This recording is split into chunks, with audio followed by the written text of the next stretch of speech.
Hola a todos, buen día, bienvenidos a este primer podcast de la serie Mi Camino. Hoy tengo un invitado que me hizo acordar de un aforismo muy famoso del Zen que dice sencillamente, sin salir, ya ha llegado. ¿Por qué me hizo reflexionar sobre este aforismo? Precisamente porque en las conversaciones de preproducción, nosotros siempre solemos preguntarle al invitado, ¿cómo te definís? Y por ahora fue la única persona que respondió al mejor estilo Zen, algo parecido a no tengo ni idea, no sé qué soy.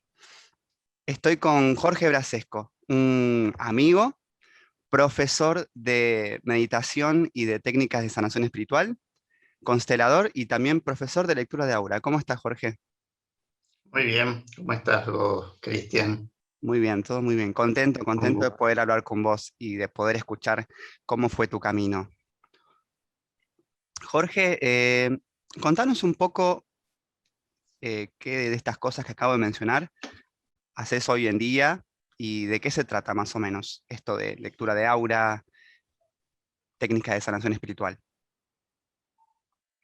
Em, bueno, a ver, la lectura de Aura es un título que se formatea en un curso que no es más que brindar herramientas a las personas que asisten como para que cada uno empiece a conectarse más directamente con la fuente del conocimiento.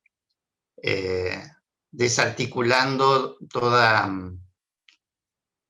toda dificultad, básicamente, y toda invalidación que hay de creer de que la conexión espiritual es algo extraordinario y no es natural y simple como debería serlo.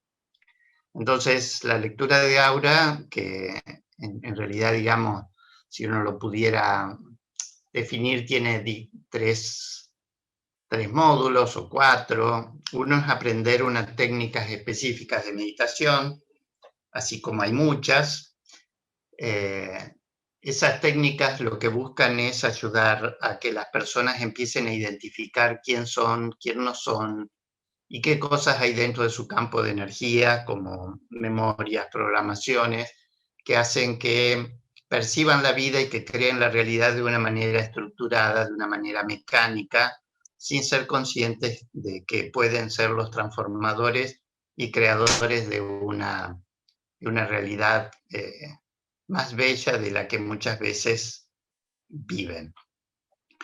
Eh, entonces, bueno, se aprende a ver qué son las imágenes mentales, cuál es el significado espiritual que hay en ellas, y a través de eso empezar a entrar en la programación que está en el inconsciente de todas las personas, que están condicionadas por la genética, por el árbol familiar, por la cultura, por la religión, por el país, por la zona en donde viven y que de alguna manera condicionan nuestra programación inconsciente con la cual creamos la realidad. Entonces, en el fondo, todo el trabajo es un camino hacia llevar a cada uno hacia la libertad total y a conectarse con el ser creador que son. Eh, entonces, bueno, básicamente estas herramientas son una manera estructurada de ayudar a que la gente saque las estructuras y se atreva a experimentar el más allá eh, de cualquier estructura y a recordar quién es de verdad.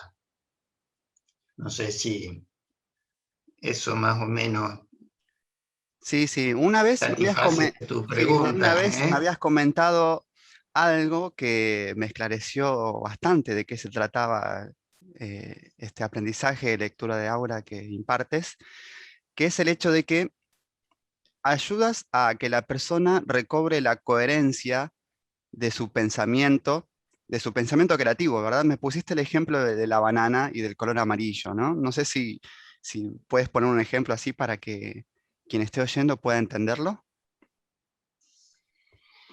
No sé bien a qué te referís, pero básicamente, a ver, todo el proceso al estar en un cuerpo, al estar encarnado, eh, digamos, es como que permanentemente estamos como coexistiendo en dos dimensiones, ¿no? Una es la dimensión física, otra es la dimensión mental, en donde proyectamos en nuestra mente imágenes mentales que tienen escondido, que tienen encriptado una programación, una idea de lo que es el mundo, una creencia que muchas veces nos separa de la verdad. Es como la ilusión del maya que hablan los budistas, eh, y todo el trabajo en el fondo es ser conscientes que por un lado somos seres programables, pero por otro lado que tenemos la libertad de programar y esa es nuestra actitud creadora.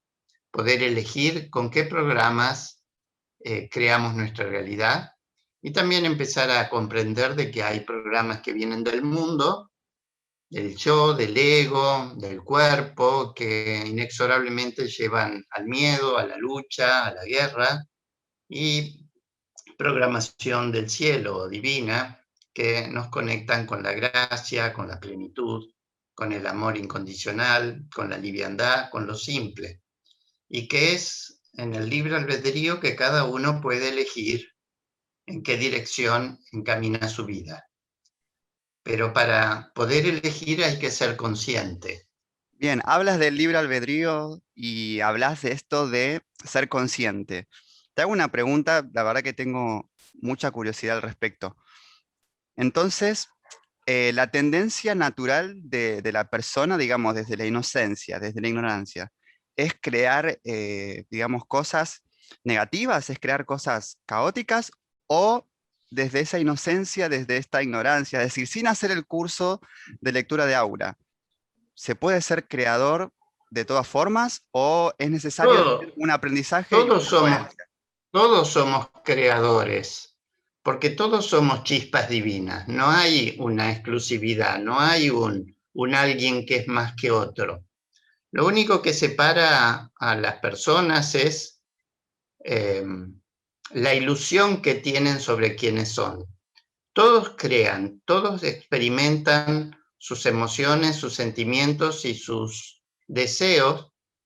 Eh, el problema es que la mayoría de las personas lo hacen inconscientemente con programaciones o con verdades que acreditaron como tal, pero que a veces no te llevan a la plenitud.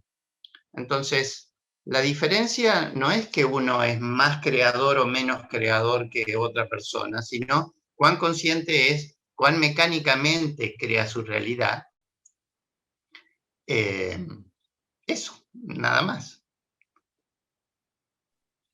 Bien, y con respecto a las técnicas de meditación y sanación espiritual, ¿qué nos puedes comentar? ¿Qué son técnicas? Como toda técnica sirve para un propósito, pero de vuelta, cuando ese propósito se alcanza, la técnica no es más que un instrumento mecánico que ayudó a recordar quiénes somos, ¿no? Es como la barca que conduce a la otra orilla, es bueno para cruzar el mar o el río que separa esta parte de la ilusión de la otra parte, de la otra orilla de la verdad. Pero una vez que lo cruzaste, la barca no se necesita, simplemente fue un instrumento, una herramienta. Entonces, hay técnicas o hay procesos de meditación que son más afines para un tipo de trabajo. En este taller se enseña un tipo de meditación que es bueno, es más afín para estas herramientas. Hay otros y también son buenos. Hay herramientas que son más acordes a estos tiempos. Hay herramientas que son más antiguas, pero no por ello dejan de ser una joya preciosa. Eh, y bueno, no sé si eso responde lo que me estás preguntando. Si más adelante te voy a preguntar acerca de los distintos propósitos y del propósito del camino y de la meditación, pero primero me gustaría que nos cuentes ¿cómo fue tu camino desde lo más antiguo que recuerdes en tu vida, digamos, tus inicios, hasta a llegar al hoy y al haber, digamos, elegido o haberte encontrado con estas disciplinas, con estos caminos de la meditación, la constelación, de la lectura de aura? Em, bueno, si yo tuviese que volver para atrás dentro de esta vida, de este cuerpo, creo que mi despertar empezó en la niñez. Digamos, mi origen es, digamos, de una familia en donde el catolicismo se vivía muy intensamente. Desde muy chico yo leía la Biblia, mis padres leían la Biblia, iba a misa todos los domingos.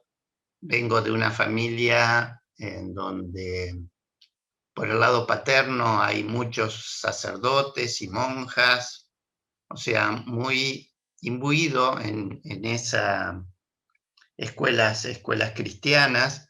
Entonces, siempre hubo, cuando yo leía el Evangelio, una resonancia con las palabras de Jesús.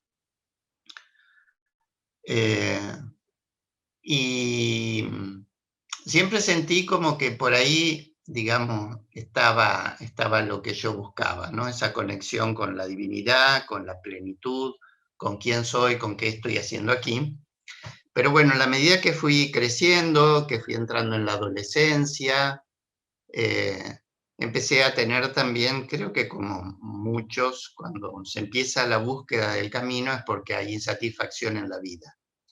O sea, no podía, no sentía que podía realizarme, no me sentía en plenitud, sentía que había un algo ahí que como que uno debería ser merecedor de una mejor calidad de vida, pero que yo no la estaba experimentando a nivel afectivo, a nivel emocional, a nivel de plenitud, a nivel de realización. Entonces, bueno, fui pasando por determinados procesos, etapas, tuve un momento en donde, te estoy hablando de los 15, 16, 17 años, en donde Muy temprano. casi me vuelvo, estuve a punto de iniciar de hacerme cura. Llegó un momento que iba a misa todos los días. En ese momento era más la línea tercermundista.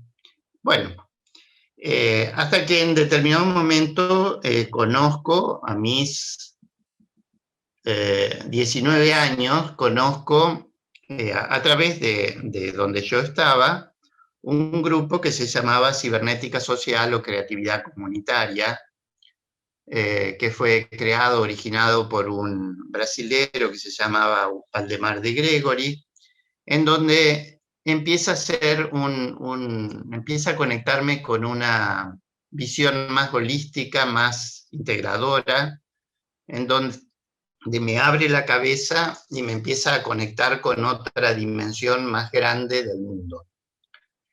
De ese grupo se formó un grupo de amigos que creamos también 19, 20, 21 años. Estamos hablando de plena dictadura militar acá, años 76, 77, 78. Un grupo que se llamaba, le pusimos el nombre del Cantar del Universo. Era una etapa de mucha efervescencia interior en donde empezábamos como a destruir mentalmente las imágenes del mundo como la conocíamos, como nos quedaba chico, de leer a Ray Bradbury, empecé a leer a Don Juan, a Teilhard de Chardin, a Wilhelm Reich, y en esa etapa de búsqueda no había cosa que uno no se comprara y quisiera incursionar. Y entre ellos empezamos a ver de que el mundo podía ser vivido o podía ser creado de otra manera, y el propósito de este grupo era prepararnos para crear hijos sanos. Para lo cual, bueno, cada uno de ese grupo tenía que prepararse en determinadas áreas como para formar esa comunidad espiritual que le llamamos así el cantar del universo. Bueno, ese grupo fue muy, muy intenso, pero de alguna manera en la adolescencia teníamos las hormonas a flor de piel y un muy poco manejo de las cuestiones emocionales y de los vínculos, y por su propia naturaleza ese grupo se disolvió, aunque el vínculo quedó siempre conectado porque fue muy, muy, muy fuerte, muy intenso eso que vivíamos. En ese interín conozco al que fue un maestro mío durante mucho tiempo, que se llamaba Emilio Rey, que me introdujo en un mundo más amplio, el mundo del esoterismo. El camino que él seguía era del cuarto camino, ahí a través de Gurdjieff, a través de él, digamos, empecé a trabajar mucho más focalizadamente con un principio que era las escuelas integrativas, en donde había una frase que lo resumía todo, que decía: todo sirve hasta usted. Entonces, el tema era integrar conocimientos, integrar el cielo y la tierra, integrar las escuelas, el budismo, el cristianismo, el islam, el sufismo, la cábala, buscando que lo que es verdad en cualquiera de sus manifestaciones, y lo que es ilusión es mentira, aunque lo diga Buda o Jesús. Entonces, bueno, ese fue también un periodo en donde se trabajó mucho a nivel de conocer otras perspectivas, otras religiones. Ahí me introduje en el sufismo, mucho en el Zen, en Blavatsky, bueno, metía las narices por todos lados y se trabajaba mucho a nivel de lo que en ese momento se llamaban los yoitos o las personalidades, que en la herramienta que manejábamos ahí se trabajaba mucho con técnicas de choque y de romper y de deshacer lo que no servía. Técnicas que hoy las veo como muy, muy duras y poco eficientes, pero bueno, era lo que había. Eran los 70, También ahí ¿no? empecé También a...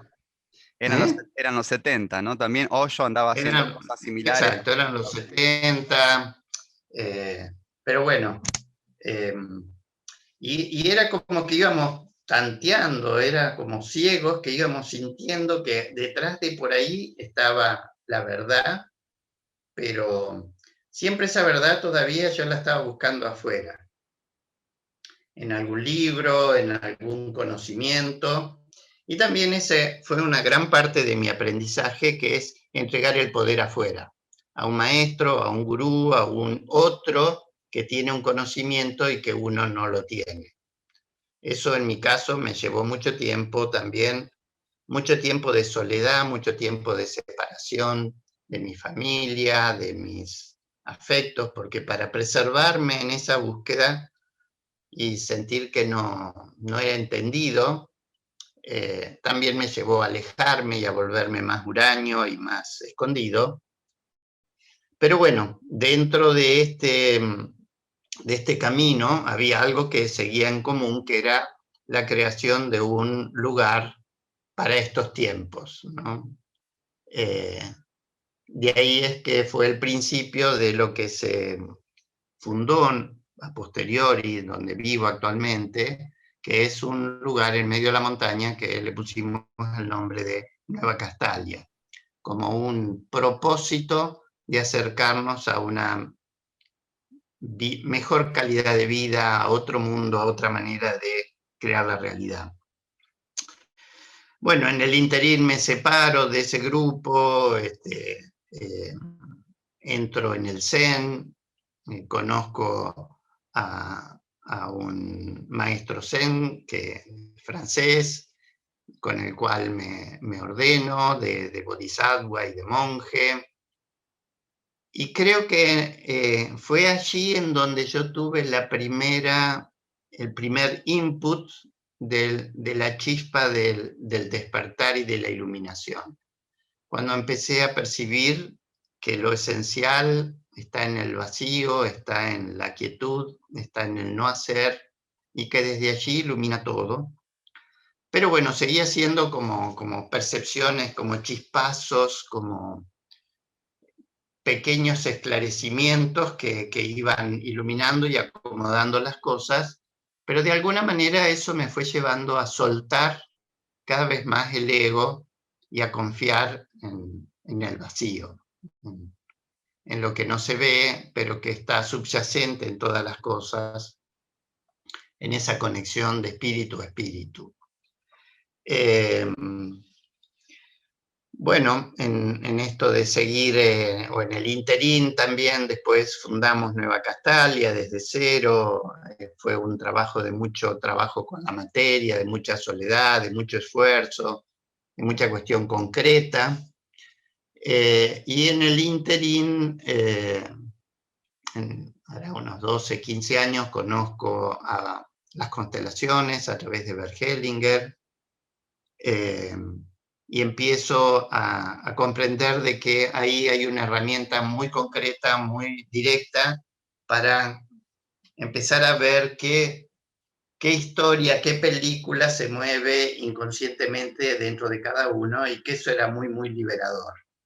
Entonces, conozco esto al principio como un curioso, y cuando empiezo a ver cómo se resolvían las cosas, digo, esta herramienta no me la puedo perder. Y bueno, ahí estoy al cabo de los años dando muchos talleres sobre el tema. En el interín también conozco la herramienta de lectura de aura, que al principio la recibo de Brasil, de una mujer que se llama Angelina Taide, que a su vez la había recibido de otro profesor que se llama Michael Ficaris, de California, de Berkeley.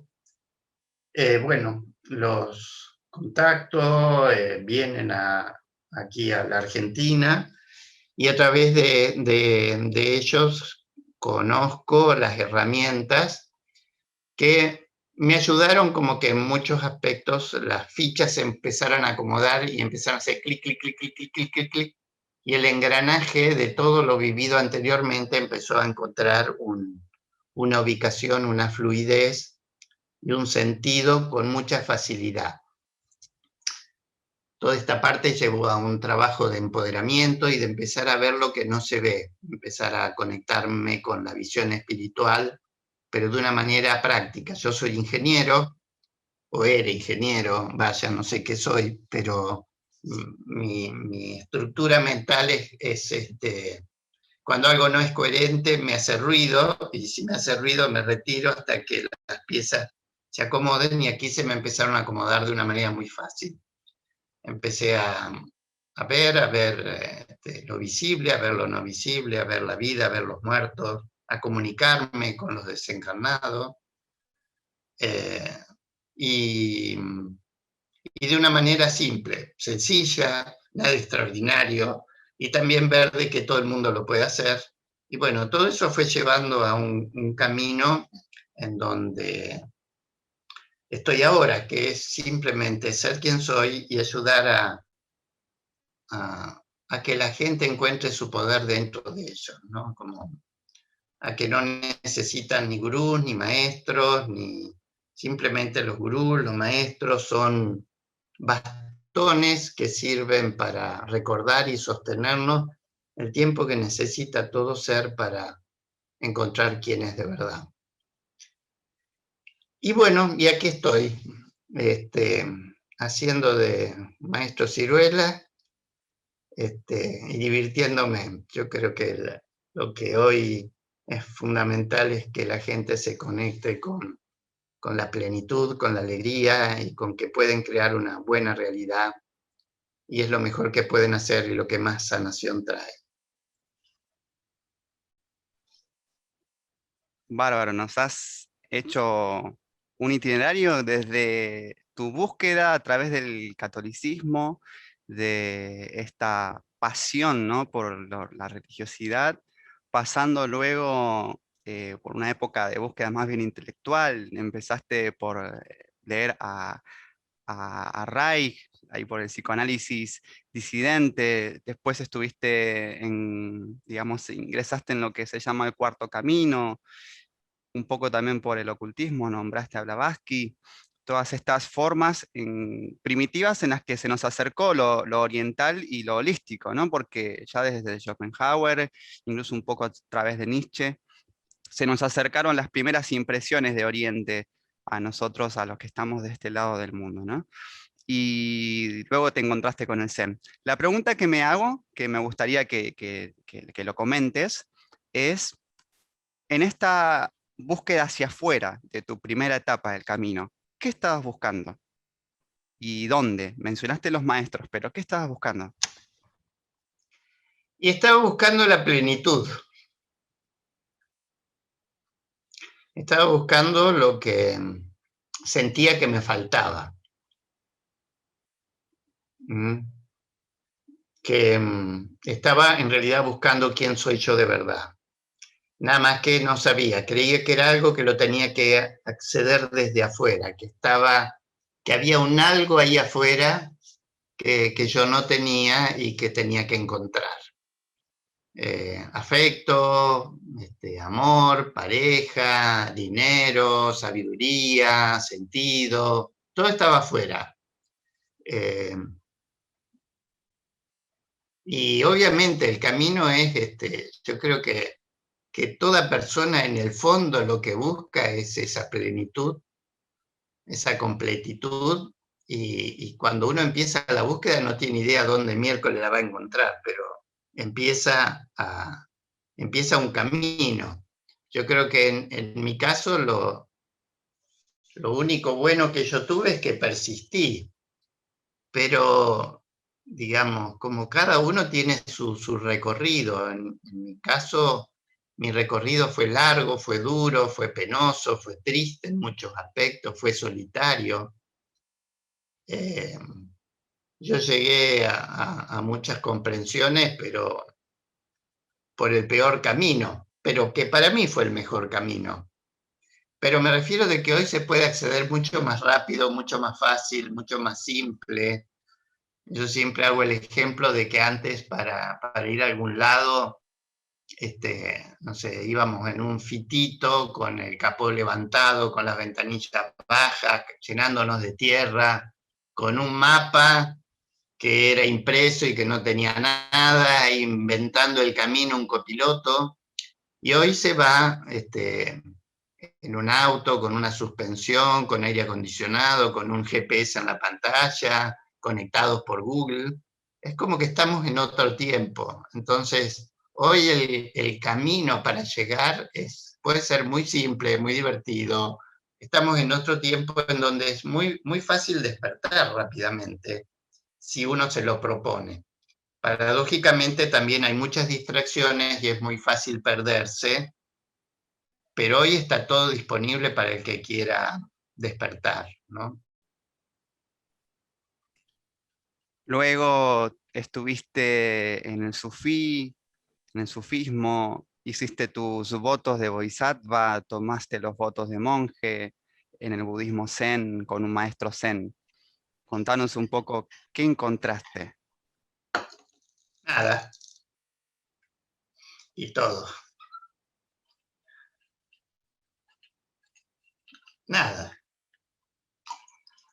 Como esa palabra que es tan bonita, que es acción sin mérito, sin buscar, como yotoku. Es como soltar todo.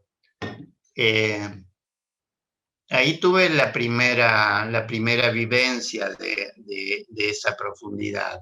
Yo creo que el tiempo posterior es un tiempo de experimentarlo en la materia, ¿no?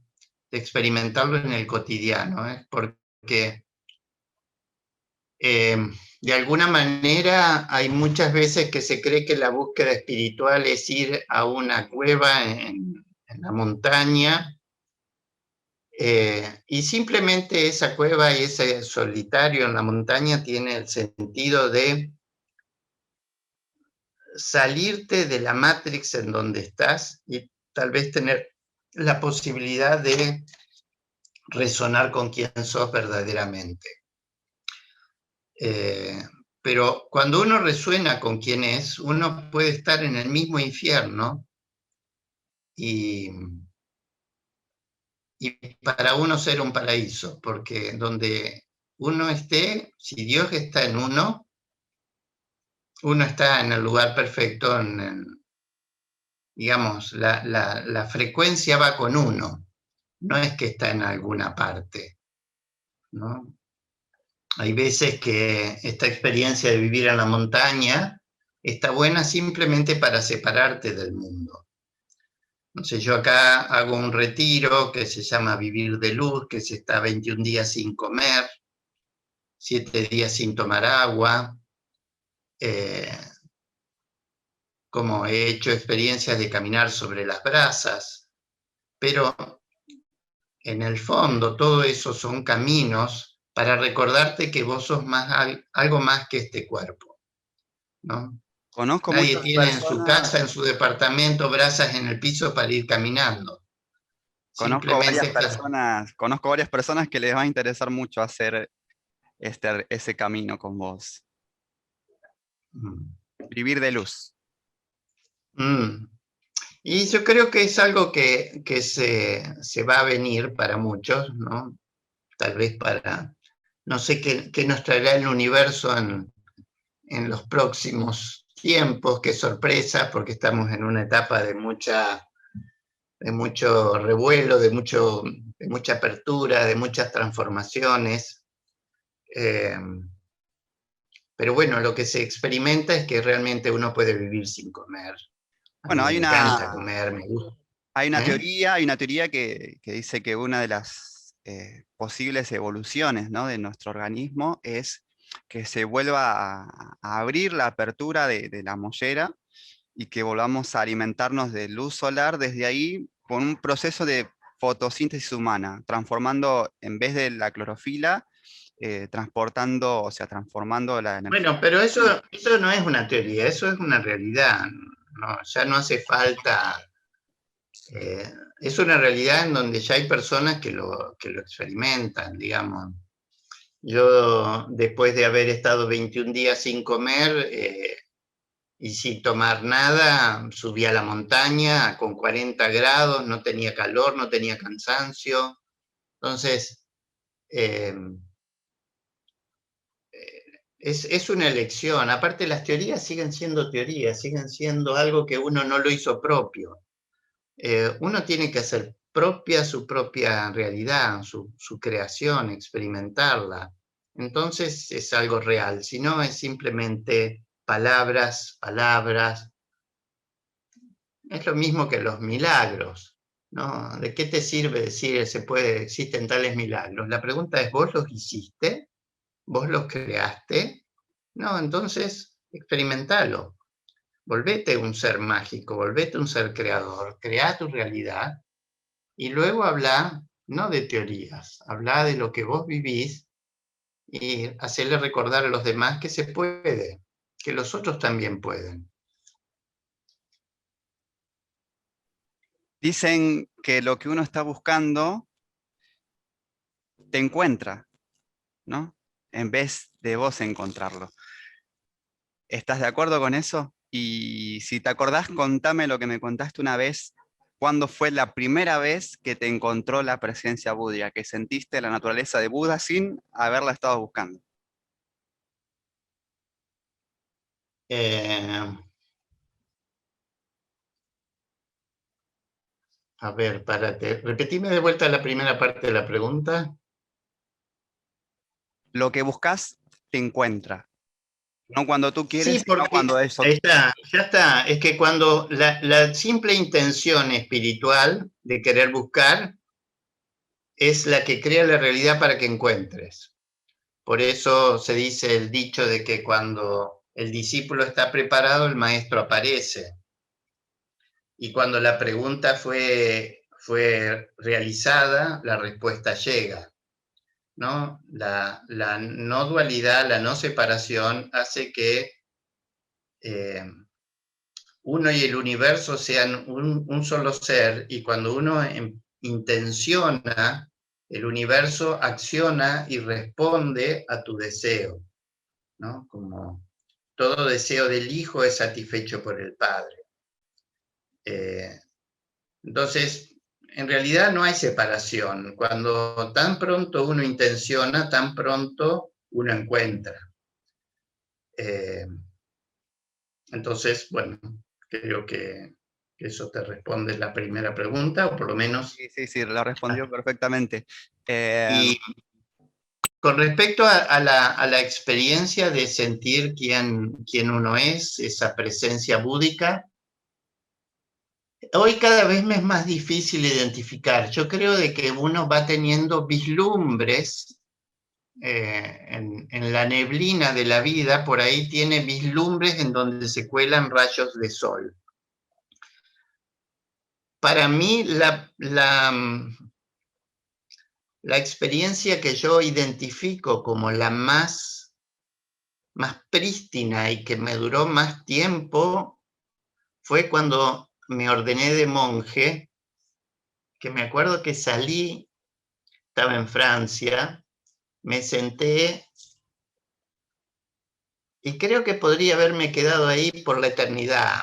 Estaba en un estado de plenitud y al mismo tiempo de nada. Estaba ahí en una experiencia que es difícil de describir con palabras, pero cuando uno la tiene es eso, ahí está todo y al mismo tiempo no hay nada. Es un estado interior, es una unidad que también la volví a experimentar así muy fuertemente en un momento cuando experimenté con eh, este, con 5-MeO-DMT, con bufo, con la partícula de bufo, que tuve también esa misma experiencia de unidad, y que bueno, que cada día, cada momento trato de que eso esté presente en mi cotidiano. O sea, vivir en el mundo, en la ilusión del mundo, sin ser del mundo. Y al mismo tiempo siendo en el mundo, estando en la materia. Y al mismo tiempo sigo jugando, sigo aprendiendo, sigo creándome desafíos y observando mis propios límites que están condicionados por mis creencias, que no puedo, que es difícil, que no es mi momento, etcétera, etcétera, etcétera. Así que bueno, acá estoy. Creo que el camino es jugar.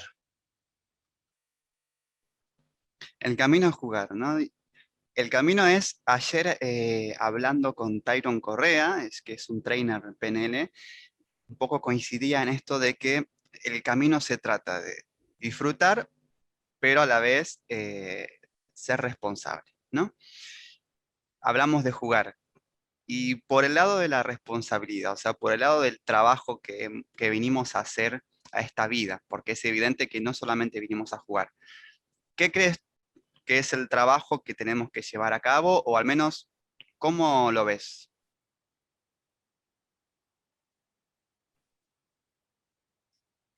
Somos seres creadores, vinimos a crear nuestra realidad. Y estamos aprendiendo. Entonces, como los niños están en el juego y se divierten. Entonces, todo esto no es más que un juego, ¿no? Es como la escondida. Estamos tratando de encontrar quiénes somos y al mismo tiempo de vivir la experiencia de aquello que acreditamos como real. Vos dijiste esa frase también acá, Michael, en la enseñanza dice que en esta escuela, en este camino, es como disciplina y diversión. como que son dos platos de una balanza que tienen que estar en equilibrio. Si no hay disciplina, no hay foco, no hay propósito, no hay un qué, no hay un algo que. Entonces, la disciplina es muy, muy importante, ¿no? Es como, si quiero encontrar la plenitud, tengo que buscarla, tengo que ir más allá de la ilusión, tengo que sostener la energía. Pero disciplina sin reírme, sin diversión. ¿Para qué quiero vivir una vida en donde no soy pleno? ¿Para qué quiero vivir una vida en donde no soy feliz? Entonces, tengo que permitirme reírme de mí mismo, reírme de las creencias, reírme de la estructura, reírme de disfrutar, jugar de vuelta. Y cuando algo no me gusta, cambiarlo. Esa es la verdadera libertad. Si uno no tiene una alegría interior, ¿para qué miércoles vive? ¿Para qué miércoles va a hacer un camino espiritual? ¿Para qué miércoles cualquier cosa? ¿No? Es como aquí ahora estoy disfrutando. Entonces, yo tengo un ejemplo que digo que para mí el mejor, ¿viste cuando vas al médico que para ver si estás sano o no te mandan a hacer estudios? Te dice, hacete análisis de sangre, de orina, etcétera, etcétera, y te ve un montón de cosas. Yo digo, para ver cómo está uno tiene que pasarse frente al espejo y mirar si la cara que te está frente a vos en el espejo está contenta o no. Y si no está contenta y no te devuelve una sonrisa, una mirada que entusiasme, no sé, hace cualquier cosa, pero vas por mal camino.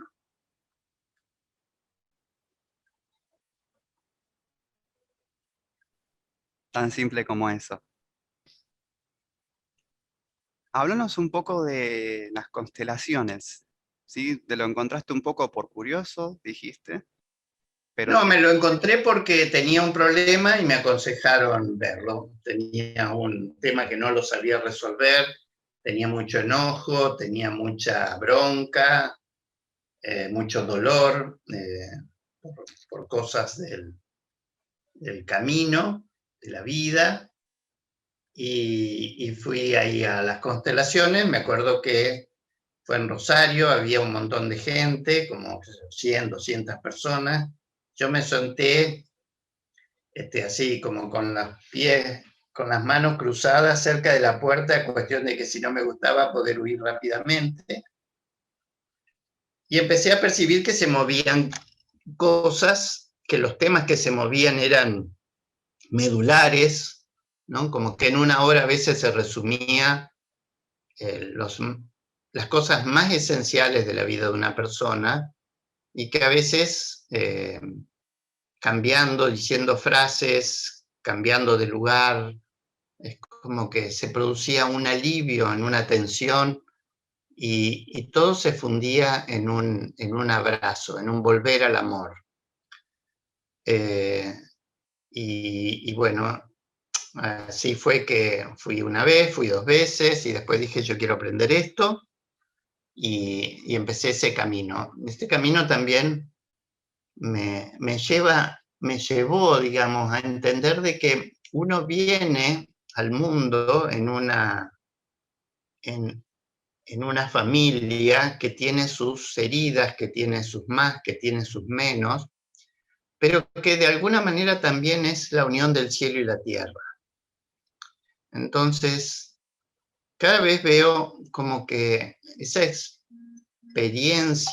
de la familia, de mamá, de papá, de los hermanos, no es más que una muestra de cómo es mi perspectiva de la unión del cielo y la tierra acá en esta vida, ¿no? Y que simplemente mamá, papá, mis hermanos, lo que fue la vida, la muerte, son maestros que nos están mostrando, enseñando qué programación hay dentro mío y cómo es el trabajo para sanar, ¿no? Cómo deshacer lo que en el fondo es cuando el amor se bloqueó. Yo creo que cuando el amor está pleno, todos estamos a pleno, todo está en su lugar y todo tiene paz. Pero cuando hay un desorden, hay enojo, hay tristeza, hay exclusión y automáticamente la energía de la vida, la energía de la plenitud, la energía del amor se bloquea o se bloquea en gran parte o se congela y la vida es como que sigue, pero sigue como clueca, como rengueando, no en su plenitud. Y que todo el trabajo es volver a sanar lo que en su momento bloqueó la vida, bloqueó el amor, para restituir la fuente original de lo que todos somos, de lo que todos venimos, que es el amor pleno, el amor universal. Te hago una pregunta, quiero saber si estoy entendiendo, a ver si me ayudas a entender. Entonces, digamos que nosotros vinimos a este mundo a hacer una especie digamos, de canal entre el cielo y la tierra, y algo se obstruyó o algo hizo que ese flujo de, digamos, vital se obstruyera en el medio.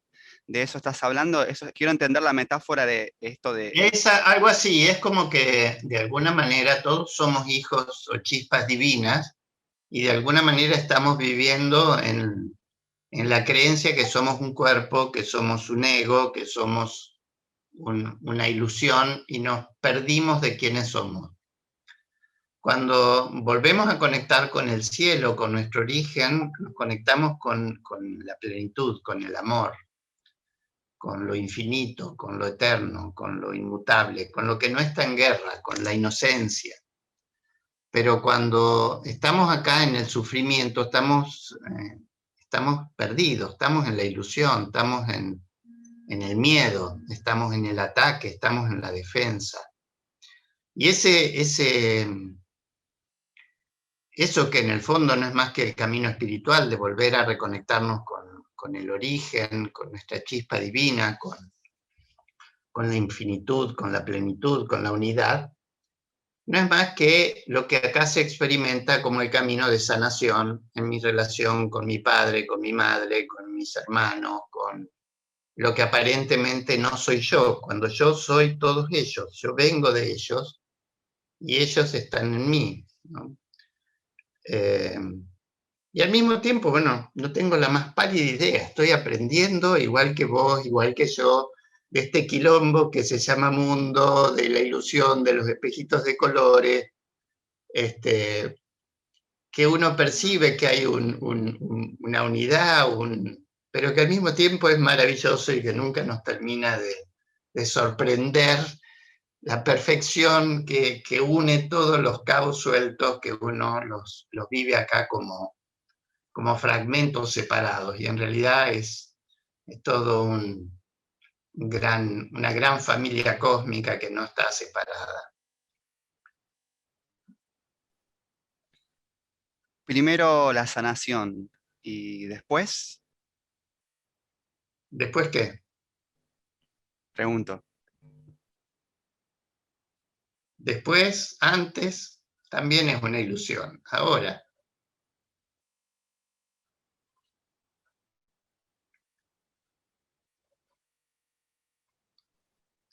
maravilloso. Técnicas de meditación. ¿Qué técnicas de meditación enseñás o enseñaste? Si podés mencionar alguna de las que creas que es más efectiva. Nos hablaste un poco de que en tus comienzos, o al menos en los 70, incursionaron un poco en lo que eran las meditaciones dinámicas, digamos, ¿no? O más bien sí, tántricas de transformación de la energía vital, y ahora, qué sé yo, ahora cualquier cosa. Cada respiración es una meditación. A mí me ayudó mucho a soltar la meditación de Zazen.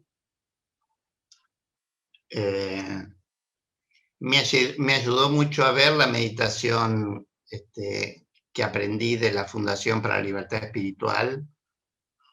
Me ayudó mucho técnicas de respiración, pero cada vez cada vez simplemente eso, ¿no? Son herramientas para llegar a quien sos. Luego uno es la vida misma meditándose a sí mismo. Entonces ya no hay herramientas, ya no hay un tengo que, ya no hay eh, que si no hay un logro por alcanzar, simplemente uno es lo que es, irradia lo que vive, juega, experimenta, a veces respira, a veces no respira, a veces acostado, a veces sentado, a veces en loto, a veces en el colectivo, este, agarrándose del picaporte para no caerte cuando frena, y empezar a entender de que, bueno, también esto es un juego. ¿Y dónde queda el ego en este juego, ¿no? ¿Dónde quedo yo? No sé dónde lo quieras dejar, porque en el fondo no tiene ninguna importancia. Porque de última, esa pregunta, ¿quién la hace? ¿El espíritu o el ego? ¿Quién está preguntando, no?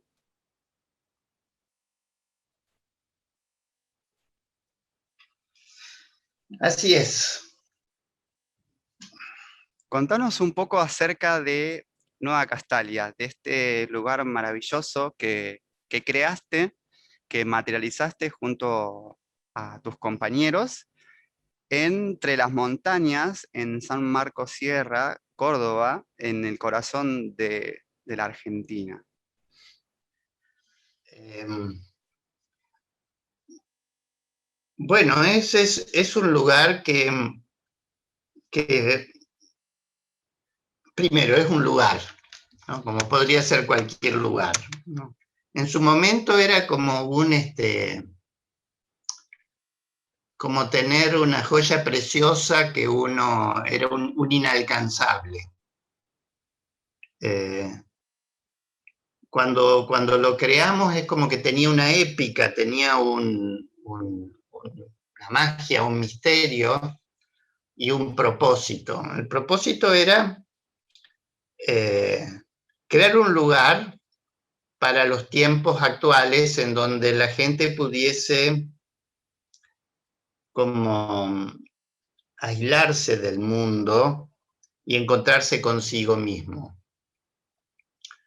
Eh, el nombre de Castalia tiene que ver con eso, porque hace una referencia a una fuente que crea Apolo en la puerta del Parnaso, en donde los caminantes, buscadores,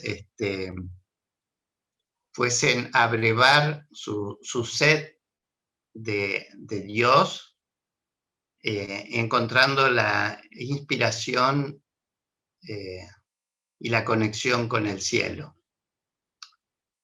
Entonces, Castalia se transformó un poco en ese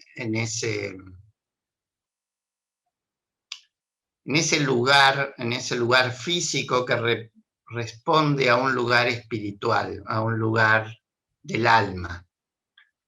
Entonces la idea era un lugar que estuviera en contacto con la naturaleza, que hubiese silencio, que no hubiera interferencias, que uno pudiera estar como aislado del mundo, pero estando en el mundo, que también se pudiera vivir como en comunidad. Al principio nuestra experiencia fue muy estructurada, muy dura, muy rígida, muy cerrada, muy más como de secta, para llamarlo de alguna manera. Esto fue evolucionando a la apertura, a un espacio en donde convive lo diferente y al mismo tiempo lo que nos une es el corazón. Entonces, bueno, hoy es un lugar en donde vive mucha gente que decidió venir a vivir acá, varias familias. Hay unos lugares en donde recibimos gente, donde damos talleres, hay un octógono, tengo un lugar en donde está preparado para hacer el retiro de vivir de luz. Y al mismo tiempo, bueno, hoy creo que este lugar es muy bueno para mucha gente, y en mi caso particular es como que yo ya estoy más allá del lugar, no en el sentido de que hoy siento que muchas veces tengo que ir a las ciudades porque ahí hay más necesidad de compartir eso que uno ya vive. Así que bueno, es un lugar acá, en medio de la naturaleza, hay gente que trabaja con plantas, aprender a sanarse con plantas, y cada uno creando su realidad, ¿no? Yo creo que hoy todos los que estamos acá es como que a su manera cada uno está creando la realidad que quiere vivir, eh, y tratando de estar en un clima de armonía en donde vos sientes que tu vecino es tu hermano y no tu en alguien con quien puedas confiar, en alguien con quien te puedas entender, en alguien a quien puedas ayudar y sentir que cuando necesitas también tenés apoyo. Y como acá, lo mismo que en San Marcos, todos son francotiradores y brujos y maestros de alguna cosa. Tenemos maestros de yoga, de kundalini, constructores de casas ecológicas, músicos, charlatanes como yo, en fin, hay de todo un poco. Pero bueno, no sé si eso te responde un poco. Sí, me responde. Y vamos a dejar en la descripción del video el link de Facebook del lugar para que puedan apreciar unas fotos o quizás en edición pasaremos unas fotos del lugar para que tengan una idea visual de qué estamos hablando, ¿no? Una especie de ecoaldea. No es solamente un centro holístico, no es solamente un predio, es una especie de aldea que crearon ustedes en un lugar tan lindo, tan cerquita de los dioses, ¿no? Dirían en Oriente. Sí, sí, y al mismo tiempo, ¿no? Es como, porque también hay que romper la idea de algo demasiado ideal, como que no es real, es como que si vos en un lugar así no hay conflictos, no hay, no, es como vivimos en el mundo y al mismo tiempo hemos hecho cagadas, hemos aprendido, nos hemos enojado, nos hemos peleado, este, estamos evolucionando como la vida, ¿no? Como, yo quiero desmitificar esto de que hay un lugar celestial. El lugar celestial está en el corazón del hombre, no en un lugar físico, ¿no? Es por eso el estado, esa fuente de brebaje es un estado del alma.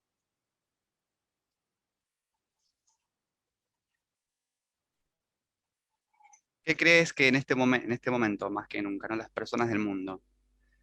deberíamos, en este momento, las personas del mundo, con las etapas de aprendizaje que estamos atravesando, ¿qué crees que nos puede servir de linterna justamente para llegar a este paraíso dentro de uno mismo, para llegar a nuestro corazón? Primero querer encontrar ese lugar, que es un estado interior. Dejar de quejarse y de poner el problema afuera y empezar a entender de que todo lo que experimentamos es nuestra creación y atreverse a entrar y aprender de uno mismo.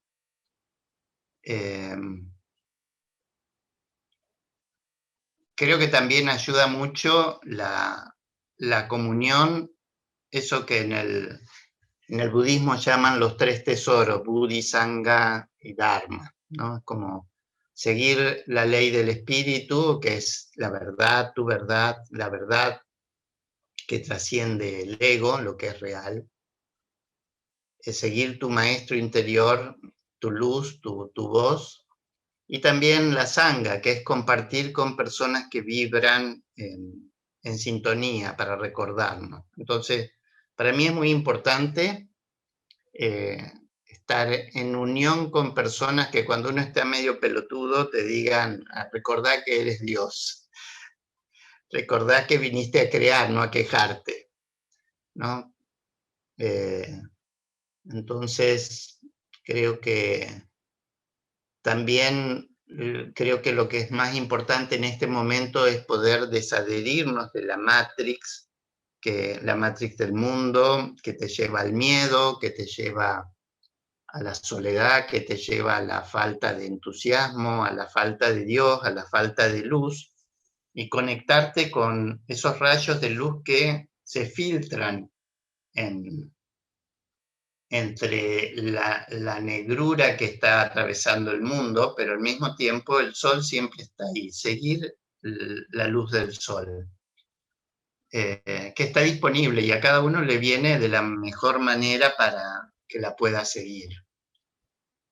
Y creo que el camino es eso, ¿no? Conectarte con la alegría, con el agradecer, con el disfrutar y con que si hay algo no te gusta, lo tenés que cambiar y que no descanses hasta hacerlo.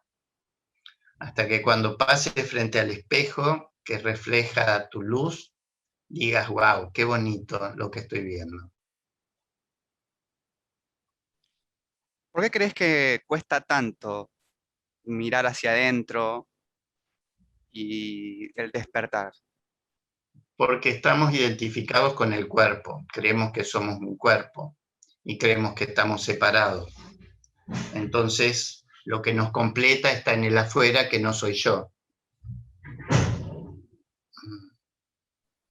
De ahí la búsqueda hacia afuera también, ¿no? Exacto. Y después, aparte que hay mucha desvalorización, mucha invalidación que hemos recibido todos desde la infancia, cuando nos dicen lo haces mal, no sos adecuado, siempre te equivocás, haces cagada, no sos bueno, no sos querible, etcétera, etcétera, etcétera. Y nunca nos vieron como quienes somos de verdad, como somos Dios encarnado.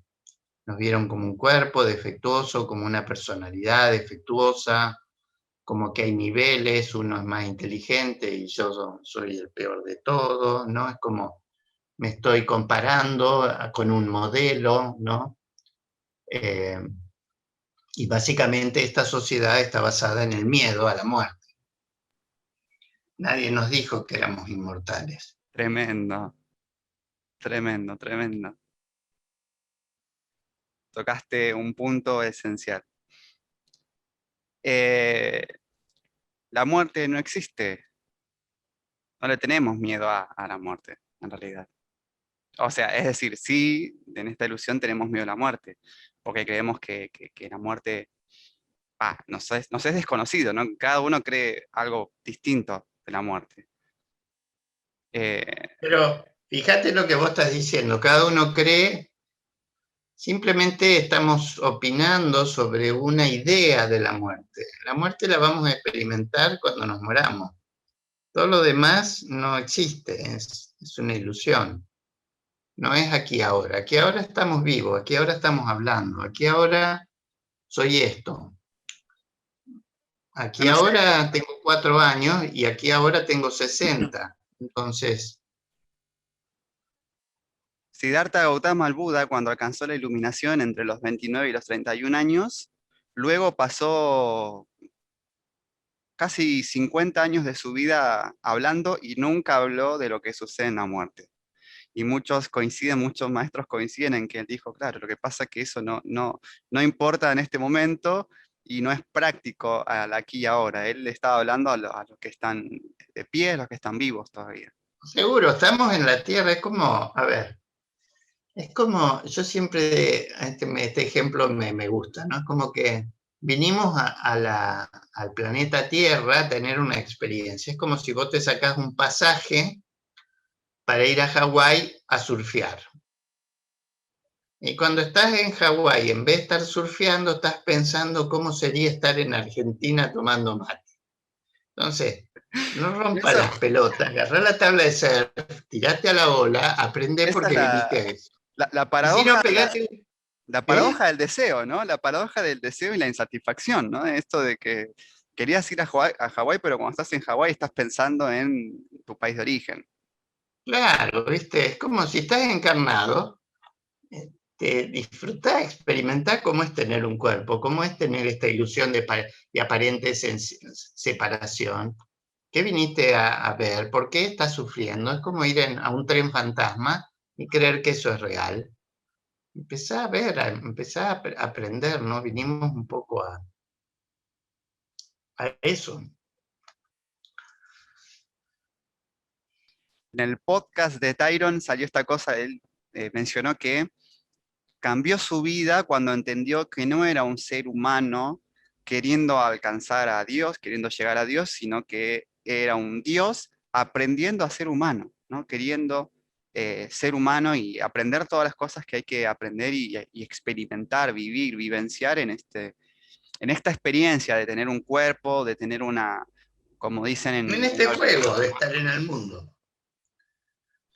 ¿Y qué opinas de... en realidad lo que me gustaría es que nos cuentes cuáles son tus hacks, tus trucos a la hora de lidiar con la ilusión, con la Matrix. Si te acordás alguno que vos decís, esta es mi muletilla, es con esta zafo de todas las cosas, con este pensamiento, con esta conciencia puedo entender mejor lo que está pasando frente a mis ojos cuando hay confusión. Mira, no tengo idea qué decirte, pero te diría que mi termómetro es si no me siento pleno. Si en algún momento no me siento pleno, me siento mustio, me siento enojado, me siento defendiéndome, me siento en guerra, automáticamente me recuerdo de que esto no es real. Y ahí empiezo a buscar dónde me enganché, qué pensamiento, qué situación activó una programación que me lleva a un lugar que no es verdadero. Para lo cual sí hay que observarse y atreverse a mirar dentro de uno. Digamos que esta alarma que tenés interna, ¿no? De la plenitud, te detecta y te alerta de que cuando estás nuevamente identificado, cuando estás nuevamente enfrascado en el ego. Exacto, sí, bueno, cuando estás identificado no te das cuenta que estás identificado. Es como... Pero ¿cómo lo experimento? Lo experimento cuando estoy en el sufrimiento, cuando estoy en el miedo, cuando estoy en el ataque. Y cuando estoy en eso, no estoy en el ahora y no estoy en la plenitud.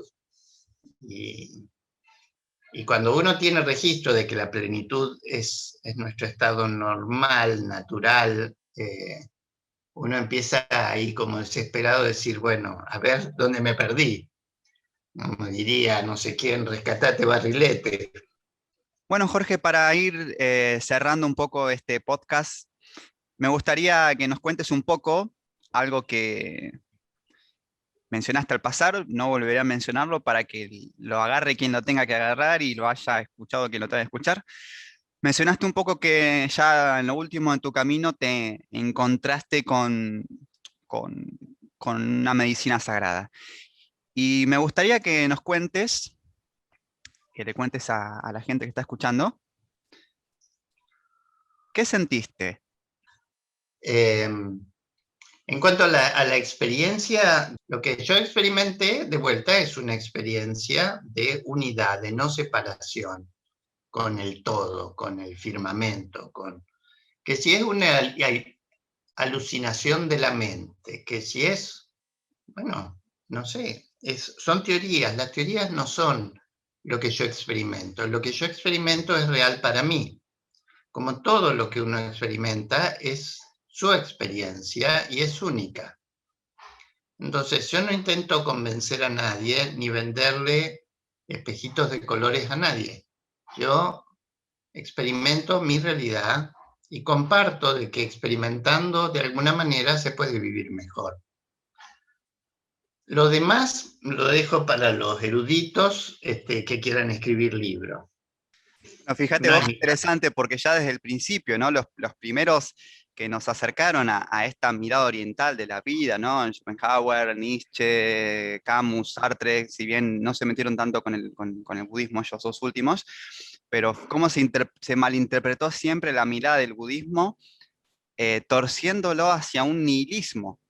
¿no? Porque de hecho estaba tan de moda, tan cool y era tan intelectual hablar de la nada, ¿no? Y presumir de la nada y del absurdo de la vida, que Y se pero si vos te fijás, todo eso es ego, es por la galería, por los salones. ¿A quién le Exactamente, puede exactamente. interesar que realmente, digamos, no hay nada que convencer, no hay nada que... Lo que es verdad, y lo que no es verdad es ilusión, por más que lo repitan 10.000 o no lo diga nadie. Entonces, lo que es verdad se experimenta como algo científico, y se experimenta como algo científico porque uno genera transformaciones, genera un resultado en su vida. Entonces, bueno, Bueno, viste que ahora en las nuevas clases, luego de su despertar, Javier enseña esto de que en esa nada que tanto le tememos está todo, no hay nada, no es la no nada existe. vacía Exacto.